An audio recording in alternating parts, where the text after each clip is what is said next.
चलो जी, आ गया अब लॉयड का न्यू एसी है जी। और थोड़ा चला हुआ है, अर्जेंटली सेल है जी। और ये पड़ा है जी अपने पास सांगवा इलेक्ट्रिकल श्री गंगानगर पे। और ये लॉयड का है जी, और पूरा जी कॉपर के अंदर है जी।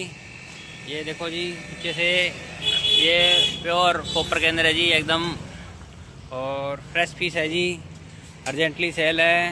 और आपको दिखाते हैं, ये जी सांगवा इलेक्ट्रिकल दुकान है जी अपनी। यहाँ पे अपने पास एसी अवेलेबल है सारे। और ये इधर एक्स जोन रोड है जी। और इधर साइड चलेंगे तो ये बसंती चौक रोड है। और इन दोनों रोड के बीच के अंदर है जी अपनी सांगवा इलेक्ट्रिकल। वहाँ पे अपने पास और भी एसी अवेलेबल है जी।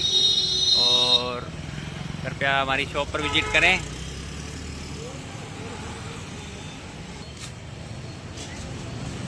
ये हमारा लॉयड का एसी है 18,000।